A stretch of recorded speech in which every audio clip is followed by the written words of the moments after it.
Le biohacking me passionne. La technologie au service de l'humain, c'est quand même plus pratique que l'humain au service de la technologie.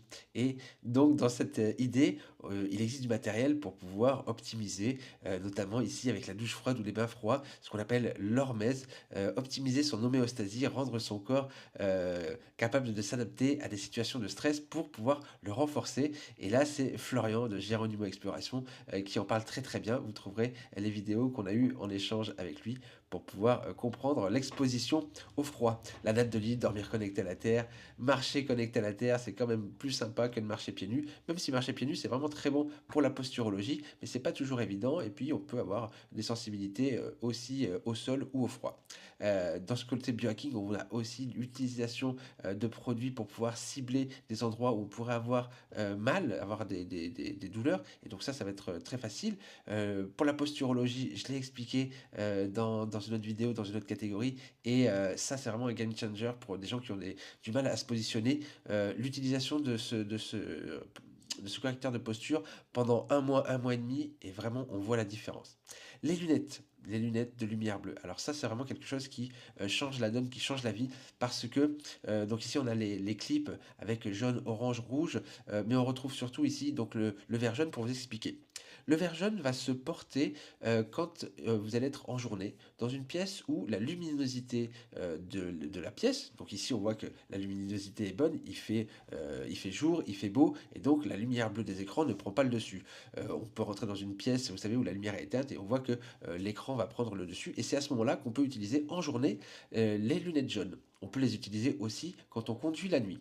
Les lunettes orange, elles vont se porter plutôt quand le soleil va avoir dépassé donc que le soleil sera tombé et qu'il fera encore un petit peu jour. Et donc à partir de là, on peut porter ces lunettes orange, qu'on soit devant les écrans ou non.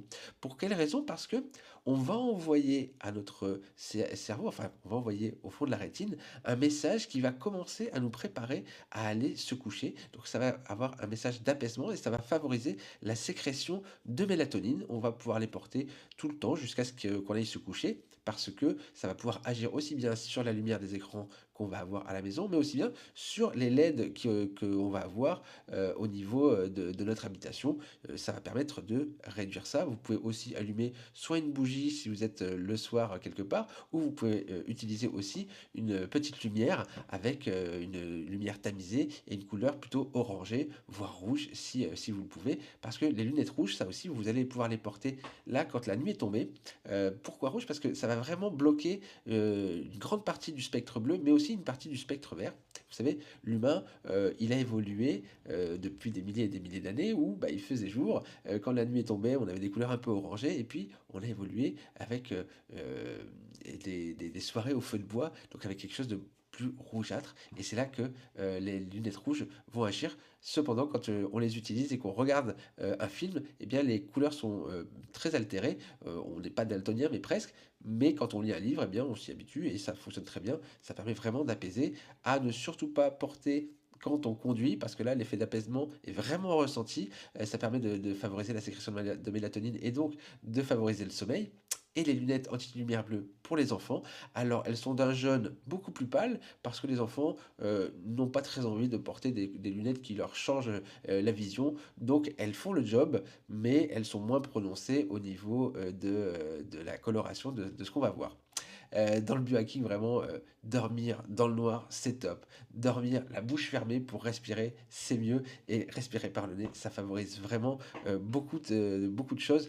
Le nez, c'est vraiment l'organe qui est fait pour respirer. Et quand on passe un tiers de sa journée à respirer par le nez, eh bien, il se passe beaucoup de choses dans notre corps. Consultez dans les petites descriptions les vidéos qui ont été faites avec Aurélie. Aurélie qui fait partie de mes partenaires, qui est spécialiste du sommeil. Si vous avez des questions, c'est à elle qu'il faut s'adresser. Les écouteurs stéthoscopiques, j'en ai parlé dans le côté anti-ondes. Sur la batterie externe, oui, n'hésitez pas à utiliser une batterie externe quand vous faites charger votre téléphone. Au moins, vous ne serez pas exposé aux champs électromagnétiques. Et dans la deuxième page, on va retrouver des produits, encore une fois, pour se connecter à la Terre. Le générateur Schumann qui va permettre de pouvoir agir sur l'eau en règle générale, mais aussi d'apaiser une pièce. Et puis, connecter son eau à la terre, c'est simplement observer que dans la nature, eh bien, l'homme a évolué en buvant de l'eau en contact avec la terre. Cette eau qui est chargée d'électrons et qui va permettre, alors en buvant un verre par jour, moi je vous conseille de, vous savez, ce petit verre qu'on met sur sa table de nuit et qu'on boit le matin à jeun, eh bien, servez-vous de ce verre pour pouvoir directement garder ce verre qui aura été reposé, qui aura été connecté à la terre. Si vous y mettez le générateur Schumann à côté, ça ne sera que mieux. Bien évidemment, mettre une eau filtrée et de qualité à l'intérieur, c'est encore mieux. Si vous avez des questions, n'hésitez pas, le chat est juste là, par téléphone ou par mail.